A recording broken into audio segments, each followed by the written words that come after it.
Our first caller for today is Uthman from Turkey. Assalamu alaikum, Sheikh. Alaykum assalam wa rahmatullahi wa barakatuh.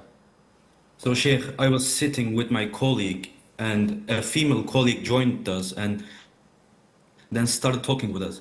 And I feel a was saying maybe I felt inclination towards her, and I thought, and that thought makes me feel depressed because I love my wife, and all I think right now is in Akhirah, if she doesn't know it, she will be with me, but with someone who she thinks had pure and loyal feelings.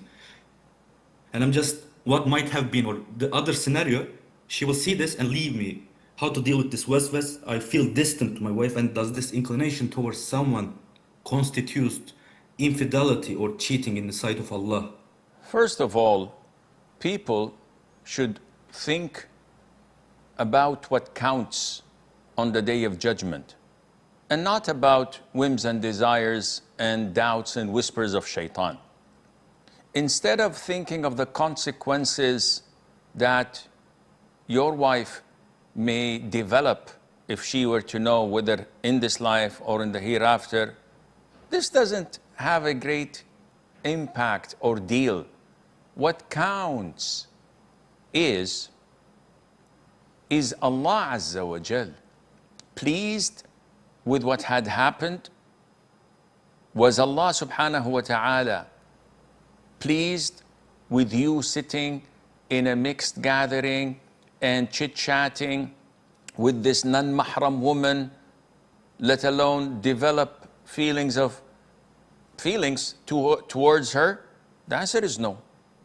So whether you cheated on your wife or not, this is not an issue. The issue is you cheated on Allah subhanahu wa ta'ala.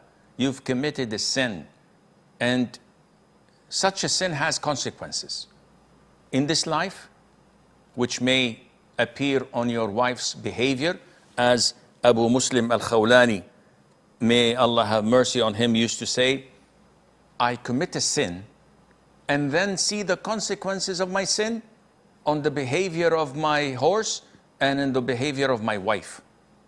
The disobedience, the defiance, the rebellion that they are doing. So this is probable and possible to see the consequences in your wife's behavior and its impact on your marriage, whether your wife knows about it or not. The consequences in your grave, if Allah were to punish you there for what you had done. And then the consequences on the day of judgment, when you are held accountable for your actions, your deeds are weighed in the scale, and then it is determined whether you have to spend and do time in hellfire or not.